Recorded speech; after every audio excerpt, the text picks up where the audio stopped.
हरिओम तत्सत। आज सुबह जब मैं मॉर्निंग वॉक पे गया, जैसे कि प्रतिदिन जाते हैं तो कोई ना कोई मिलते हैं, आज एक सज्जन मिले तो एक ही बात रट रहे थे कि तनख्वाह आती है और 5 ही दिन में ख़त्म हो जाता है। तनख्वाह आती है 5 ही दिन में ख़त्म हो जाता है। बहुत लोग अपने समझदारी से उस तर्क का उत्तर दे रहे थे, लेकिन वह व्यक्ति संतुष्ट नहीं था। फिर मेरे मन में कुछ चला तो मैं सोचा कि क्यों ना आपसे भी शेयर करो। तो ये होता क्या है, पहले पुराने ज़माने में भारतीय संस्कृति में थोड़ा पीछे जाएंगे तो कहा जाता था उत्तम खेती, सबसे सुंदर यदि कोई चीज़ था तो वह था खेती करना। उसके बाद था मध्यम व्यापार, यदि उससे आपके जो है खेती की व्यवस्था नहीं है तो आप व्यापार कर सकते हैं, और वो भी नहीं कर सकते हैं तो पूरी तरह से गए गुजरे हैं, दूसरे का नौकर बनना ही स्वीकार है तो आप नौकरी कीजिए। तो बात आती है नौकरी की। तो नौकरी तो पहले तो ये उसका अर्थ होता था कि ना करी मत करो, दूसरे का गुलाम मत बनो। एक होता है गुलाम और दूसरा होता है दास। तो गुलाम अर्थात आप अपने अभाव के, अपने जीवन में किसी अभाव के कारण जब किसी के प्रभाव में आते हैं तो आप उसके गुलाम बन जाते हैं, उसको गुलामी कहते हैं। और अपने स्वभाववश यदि किसी के साथ हो लेते हैं तो उसको दास कहते हैं। ठीक है, अब इसको समझिएगा। इसीलिए कबीर दास, रैदास, गोस्वामी तुलसीदास वो स्वयं को जो है भगवान को समर्पित कर दिए तो उसको दास कहते हैं। और गुलाम कहते हैं कि ना इच्छा से, अनिच्छा से किसी दूसरे के अंदर आप काम करते हैं तो आप गुलाम हो जाते हैं। अपने जीवन के अभाव के कारण किसी के प्रभाव में आ गए। अच्छा, अब ना करी तो पहले तो ये ना करी था कि मत करो, किसी का गुलामी मत करो, लेकिन आपकी मजबूरी हो गई, क्योंकि कई सालों तक, सैकड़ों सालों तक मुगलों ने राज किया, उन्होंने आपके घर परिवार को लूटा, फिर अंग्रेजों ने लूटा, तो अब आप किसी लायक बचे नहीं तो नौकरी तो करेंगे। ना करी से क्या होता है, करना तो है। अब नौकरी तो पहले जब लोग नौकरी करते थे तो नौकरी आप करते थे और 9 बैठ करके खाते थे, अर्थात पूरा परिवार चलता था। छोटे भाई बहन, बच्चे, बीबी, माता पिता सब खाते थे। 9 मतलब आप काम करते हैं और 9 लोग खाते हैं। फिर नौकरी के बाद क्या आ गया, चाकरी। कहते हैं ना नौकरी चाकरी। अब चाकरी मतलब क्या, एक काम करेगा और 4 खाएंगे, माने 9 से घट करके क्या हो गया, चाकरी। ठीक है, तो अब चाकरी पे आ गए कुछ लोग। अब चाकरी के बाद क्या हुआ, चाकरी के बाद क्या आ गया, तनख्वाह।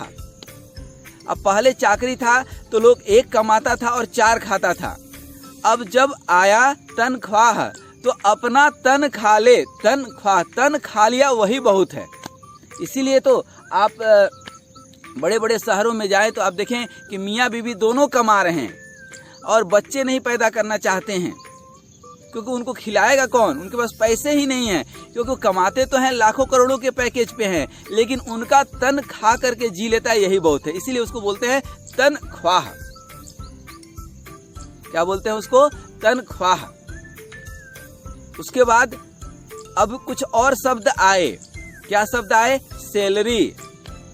अब सैलरी मतलब सेल मतलब बेचना, री अर्थात हमेशा आप बेचते ही रहते हैं, अर्थात आपको जो भी मिलता है वो तो मिलता ही मिलता है, फिर भी घर की चीज़ें आपको बेचनी पड़ती है आपको अपनी जीवन यापन के लिए। कैसे बोलिएगा सर, ये कैसे, तो क्रेडिट कार्ड इस्तेमाल करते हैं, कर्ज लेते हैं, अर्थात व्यक्ति कर्जा लेकर के दर्जा बढ़ा लिया, तो इसको बोलते हैं सैलरी।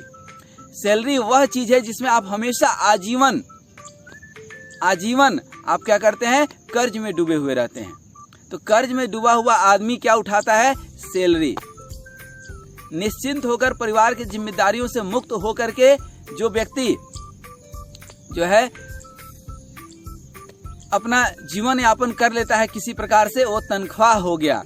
घर में 4 लोगों को पाल लेता है, बीवी और 2 बच्चों और खुद 4 लोग हुए कि नहीं, माता पिता से भी उसको मतलब नहीं है, तो वो है चाकरी। और माता पिता, भाई बहन, बीवी और अपने 2 बच्चे, कुल कितने हो गए, 9 लोग। तो उन लोगों को यदि वो पाल लेता है तो क्या हो गया, नौकरी। अब थोड़ा सा आ जाइए, एक चीज और जाते जाते बता दें ये तो तनख्वाह और सैलरी आप देख लीजिए। आदमी जब हमेशा कर्ज में डूबा रहे, सैलरी सेल करता है, वो बेचता है। क्या बेचता है? अपने ईमान को बेचता है, अपने क्रेडिट कार्ड को बेचता है, अपने शांति को बेचता है, तभी तो कर्ज लिया। और कर्ज लिया हुआ आदमी अंदर से कभी खुश नहीं रह सकता है, कभी खुश नहीं रह सकता है। वह अपनी इंडिपेंडेंसी खो दिया, वह स्वतंत्रता अपनी खो दिया, क्योंकि वह कर्ज लेकर के दूसरे का गुलाम बन गया जाने अनजाने। अब अंत में आप बोलेंगे कि सर ये तो सरकारी जो बाबू लोग होते हैं वो तो खूब अतिरिक्त इनकम लेते हैं। तो ये अतिरिक्त इनकम है, अतिरिक्त। अब ध्यान दीजिए, एक्स्ट्रा इनकम ने अतिरिक्त, वह अपने जीवन में अतिरिक्त है, अंदर से पूरी तरह से खाली है, इसलिए उसको अतिरिक्त इनकम की जरूरत पड़ती है। और वह इनकम, ढेर इनकम और दिन कम, उसके दिन बहुत कम होते हैं। दिन कम होने का मतलब क्या होता है? वो जीवन में सदा ही अशांत दिखेगा। गलत तरीके से कमाए हुए धन से बच्चे, परिवार गलत दिशा में जो है आगे बढ़ जाते हैं। उसके महल देखने में तो लगेंगे, खूब महल बना लेगा, क्योंकि अतिरिक्त इनकम है, अंदर से पूरा खाली है। बाहर से भरा पूरा दिखेगा, भरा पूरा परिवार दिखेगा, लेकिन उस परिवार में उसको सम्मान नहीं मिलेगा। वो भीड़ में दिखेगा, लेकिन भीड़ में वो अकेले ही खड़ा होगा। ऐसे उसके सुख में सब लोग शरीक होंगे, लेकिन उसके दुख में कोई शरीक नहीं होगा। वह अतिरिक्त इनकम वाला व्यक्ति, भ्रष्टाचार करने वाला व्यक्ति कार खरीद लेगा, लेकिन उस कार से वो मंदिर, मस्जिद या गुरुद्वारे नहीं जाएगा, उस कार से वो हॉस्पिटल जाएगा। तो ये प्रकृति की व्यवस्था जो है बहुत मजबूत है, बहुत मजबूत है। बस यही है कि कई बार चीजें तुरंत मिल जाती है। आप आग में हाथ डालोगे तुरंत हाथ जलेगा, बर्फ में डालोगे हाथ तुरंत ठंडा महसूस होगा। लेकिन कुछ व्यवस्थाएं ऐसी है कि थोड़ी देर से होती है। आप कुछ खाए तो उसका प्रभाव तुरंत भी पड़ सकता है, और कई बार कई दिनों के बाद उसका प्रभाव पड़ता है, लेकिन पड़ता जरूर है। तो जो अतिरिक्त इनकम वाले हैं उनका हाल तो आप समझ ही गए। उनके जीवन में कष्ट ही कष्ट होगा। मैंने बहुत लोगों को देखा कि पूरे जीवन काल में अतिरिक्त इनकम कमा करके, घूसखोरी करके, घूसखोरी मतलब क्या? घूस करके वो खा रहा है, किसी के जो है घर में, परिवार में, आबरू में घूस करके वो खा रहा है, घूसखोरी। और जब वो घूस करके खाएगा तो उसके मन मस्तिष्क में भी ईर्ष्या, अहंकार, वासनाएं घुस घुस करके खाएंगी। आप देखते हैं ना, वो 2 मिनट की खुजली शांत करने के लिए किसी के चक्कर में पड़ जाता है और सामने वाली FIR कर देती है, और वो जीवन भर जो है जेल में सड़ते रहता है। तो ये अतिरिक्त इनकम वाले लोगों का हाल है।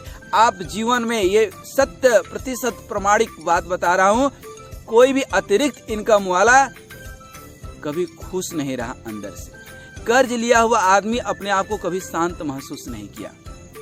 इसलिए आइए हम अपनी बात को विराम देते हुए सिर्फ यही निवेदन करते हैं, उत्तम खेती, यदि आपके घर परिवार में खेती की व्यवस्था है तो सबसे उत्तम था, है और रहेगा। आप कभी उसको व्यवसायिक दृष्टिकोण से भी देख लीजिएगा।